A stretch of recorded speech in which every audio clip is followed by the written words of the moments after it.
বাৎসরিক পূজা অনুষ্ঠানে সবাই ইব্রাহিম রে ধরছে, ইব্রাহিম চল আমরা পূজা দিতে যাব। সাইয়েদনা ইব্রাহিম ফানাযারা নাযরাতান ফিন নুজুম, তাকালেন আকাশে আর বললেন ইন্নী সাকিম, আমি যেতে পারবো না, অসুস্থ। আমি কি আসলে সুস্থ ছিলেন? তো অসুস্থ বললেন কেন? কারণ অসুস্থতা দুই ধরনের, একটা শারীরিক আর একটা সাইয়েদনা ইব্রাহিম মানসিকভাবে প্রচন্ড বিপর্যস্ত ছিলেন, অসুস্থ ছিলেন। এর কারণ গোটা উম্মত মূর্তির পূজা করে, এই দৃশ্য দেখে কোন নবী মানসিকভাবে সুস্থ থাকতে পারে? উনি বললেন আমি অসুস্থ, তোমরা যাও। সবাই বলল ঠিক আছে আমরা যাই। ইব্রাহিম তুই আমাদের ঘরের মূর্তিগুলারে পাহারা দে। মূর্তি পাহারা দেওয়ার জন্য কারে পাওয়া গেছে?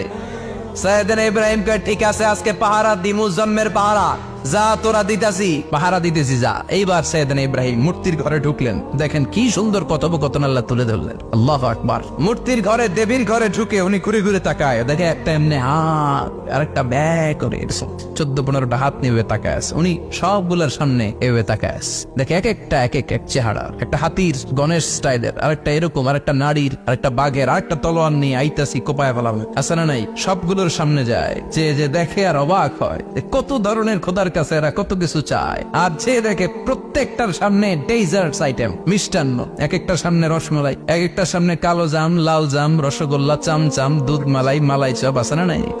জিব্বায় পানি চলে আসছে নাকি? তো সাইয়েদনা ইব্রাহিম অবাক, কিরে এত মূর্তি, এত ডিজাইন, এত ভাবে এরা অঙ্গভঙ্গি করে আছে, এত খাবার দেয়া, খায় না কেন? সাইয়েদনা ইব্রাহিম ভাবলেন মনে হয় নাগাল পাই না, আমি একটু তুল্লা ধরি। উনি রসমলাইয়ের বাটিটা নিয়ে যেটা হা করে আছে ওইটার সামনে যায়, কয় খা। কি কয়? বানাই করতেছি মনে হয়। ফারাগা ইলা আলিহাতিহিম, মূর্তিগুলোর কাছে গেলেন। ফাকালা আলা তাকুলুন, খাবি না? খাবি না দাঁড়া, আমি কিছু খা। কোরআন থেকে বলছে, ঠিক কিনা? উনি ভাবলেন ওরা হয়তো খেতে পারে না, নাগাল পাচ্ছে না, কিংবা আমারে দেখে লজ্জা পাচ্ছে। নিচ থেকে রসমলাইয়ের বাটি তুলে ধরলেন। উনি বললেন খা, আর ওগুলা কয় হা হা করে নড়েও না সরেও না। উনি মুখের সামনে তুলে ধরে বললেন আলা তাকুলুন, খা। সবগুলার সামনে গেলেন, খা খা। কেউ খায় না, ওগুলো হা করে আছে। সাইয়েদনা ইব্রাহিম বললেন খা, কেউ কথা কয় না। উনি বললেন খাবি না কেন? তাইলে কথা ক। এই যে কষ্ট করে উড়াইলি, মুখের সামনে দিলাম, খাবি না কেন? কথা বল। আলা তাকুলুন, খাবি না কেন? কথা বল। মা লাকুম লা তাতাকাল্লামুন, খাবি না কেন? মা লাকুম লা তানতিকুন, হয় খা নয় কথা ক। বলতেই লাগলেন খা খা। প্রত্যেকটা মূর্তির সামনে গেলেন, খা। ওগুলো করে আছে আ, কোনো কথা কয় না। কয় কেন খাবি না? তাইলে কথা ক। খায়ও না, কথাও কয় না। আপনার ছেলে বায়না ধরছে, আব্বা চানাচুর দাও। কি খাম? চানাচুর কিনে দিলেন, এই নে চানাচুর। এখন চানাচুর খায় না। কিরে বাপ খাবি না কেন? কথাও কয় না, খায়ও না, কথাও কয় না। এখন বাকি আছে কোনটা? কথা কর। ফারাগা আলাইহিম দারবাম বিল ইয়ামিন, ডান হাতে কোপানো শুরু করলেন। ইচ্ছে মতো খুশি কিল মারতে মারতে মূর্তিগুলার সাইজ। ফারাগা আলাইহিম দারবাম বিল ইয়ামিন, এক একটা নবীর হাতে জান্নাতি শক্তি দিয়েছে কে? খা নাইলে কথা ক। খায় না, কথাও কয় না, বাকি আছে মায়ের। মারতে শুরু করলেন, মারতে মারতে সব শেষ। তারপরে খুঁজে পেলেন একটা কুড়াল। কি পেলেন? কুড়াল দিয়ে মারতে আরো সুবিধা, খালি এটারে এভাবে মারে, ওইভাবে মারে। মারতে মারতে যতগুলো মূর্তি ছিল সবগুলো মেরে বড় মূর্তিটার গায়ে মারতে যাবে, in the mean time stop, কয় না এটারে মারুম না। ফাজআলাহুম জুদাদান, সবগুলারে টুকরা টুকরা, ইল্লা কাবীর আল্লাহুম, 12টা ছাড়া ওইটারে রেখে দিলেন। আর বুদ্ধি করে কুড়ালটারে বড়টার কান্দে ঝুলাইয়া দিলেন, বড় মূর্তিটার কাঁধের মধ্যে ঝুলাই দিলেন। ঘটনাটা সুন্দর হয়েছে না? এখন কেমন যেন মনে হয় এটা কুপাইয়া দাঁড়া রয়েছে বাবার বেটার মতো। বড় পূজার শেষ, পূজার দিনক্ষণ শেষ। বিকেল বেলা পূজা মণ্ডপ থেকে সব এসে দেখে সর্বনাশ। পাহারাদার ইব্রাহিম কই, আনতা ফাআলতা হাযা বিআলিহাতিনা ইয়া ইব্রাহিম। ইব্রাহিম সর্বনাশ কে কইছে? তুই কইছত নি? কই আইনো, বড়টাই কইছে, ওইটারে জিজ্ঞেস করো। বল ফাআলাহু কাবীরুহুম হাযা ফাসআলুহুম ইন কানু ইয়ানতিকুন, কোরআন থেকে বলছে, আমি করি নাই। ওই দেখ কুড়ালটা কার কান্দে, বড়টার কান্দে, ওইটারে জিগা। সবাই কই খাইছে। সবাই বলে ইব্রাহিম তুমি কি জানো না এগুলো কথা বলে না? সাইয়েদনা ইব্রাহিম বলে যে এটা কথা কয় না, ওইটার পূজা করস কেন? যেটা কথা বলে না, যেটা নিজেরাই নিজেদেরকে মায়ের থেকে বাঁচাতে পারে না, নিজেরাই নিজেদেরকে রক্ষা করতে পারে না, তোরে কিভাবে রক্ষা করবে? এগুলোর পূজা কেন করিস?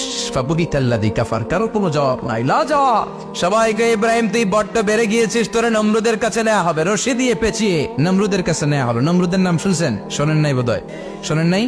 পৃথিবীতে 4 জন বাদশা ছিল, যারা গোটা বিশ্বের বাদশা। গোটা বিশ্বের 2 জন কাফের, 2 জন মুমিন। মুসলমানের একজন হচ্ছে জুলকারনাইন, আরেকজন হচ্ছে সাইয়েদনা সুলাইমান। কাফেরের একজন হচ্ছে বাখতানাসার, আরেকজন হচ্ছে নমরুদ। এই নমরুদের কাছে নিয়ে যাওয়া হলো রশি দিয়ে বেঁধে। এবার নমরুদের সাথে কি ডায়ালগ মারছে এটা তো আর কোরআনে নাই। কথা কও। এটাও আছে। নমরুদ বলে, ইব্রাহিম শুনলাম তুমি নাকি আমাদের খোদাগুলারে মারছো, তুমি নাকি কোন আল্লাহর ইবাদত করো, তুমি নাকি কোন নতুন রবের তথ্য নিয়ে আমাদের বাবেল নগরীতে আগমন করেছো। আমি ছাড়া কোনো খোদা আছে বলে তো আমি শুনি নাই, এই বাবেল নগরীতে আমি ছাড়া কোনো খোদা আছে আজকে নতুন শুনলাম। কে তোমার খোদা, কি তার পাওয়ার? এবার ডায়ালগ মারা শুরু করলেন সাইয়েদনা ইব্রাহিম। সাইয়েদনা ইব্রাহিম বললেন, রব্বি আল্লাযী ইউহয়ী ওয়া ইউমীত, আমার রব এমন রব যিনি জীবন দেয় আবার মরণও দেয়। নমরুদ বলে, তাই তোমার আল্লাহ জীবন দেয় মরণ দেয়? আনা উহয়ী ওয়া উমীত। এবার নমরুদ ডায়ালগ মারতেছে, আনা উহয়ী ওয়া উমীত, আমিও তো জীবন দেই আমিও তো মরণ দেই। সাইয়েদনা ইব্রাহিম বললেন, তুমিও যদি আমার আল্লাহর মতো জীবন দাও মরণ দাও তাইলে দেখাও। নমরুদ জেলখানা থেকে দুইজন ফাঁসির আসামিকে ধরে আনলো। ধরে এনে একটা ধারালো ছুরি নিয়ে প্রথম আসামির পেটের ভিতরে ধা করে ছুরিটা ভরে দিয়েছে। ফিনকি দিয়ে রক্ত ছুটলো। লোকটা ছটফট ছটফট ছটফট করতে করতে দুনিয়া থেকে বিদায়। এবার পেট থেকে ছুরিটা বের করে দ্বিতীয় আসামির পেটের মধ্যে ঢুকাতে যাবে, ধা করে। In the mean time stop, ঢুকায় নাই। পেটে ঢুকাইতে যাবে, ঢুকায় নাই। কয়, ইব্রাহিম এই যে দেখো, তোমার সামনে প্রথম লোকটারে আমি মৃত্যু দিলাম, প্রথমটারে দিলাম মরণ, পরেরটারে দিলাম জীবন। তোমার রব যেরকম করে জীবন দেয় আর মৃত্যু দেয়, আমিও জীবন দেই আমিও মৃত্যু দেই। চিল্লায় পড়েন নাউযুবিল্লাহ। সাইয়েদনা ইব্রাহিম বিপদে পড়ে গেলেন। তাই তো, আসলেই তো প্রথম লোকটারে মৃত্যু দিল, দেয় নাই? কথা কর, ছুরি মেরে রক্ত বের করে ওর মৃত্যু দেয় নাই? পরের লোকটারও একই ভাবে মৃত্যু দিতে যে সেখান থেকে বাঁচিয়ে জীবন দিল। বেজাল আছে না নাই? এবার সাইয়েদনা ইব্রাহিম বলে,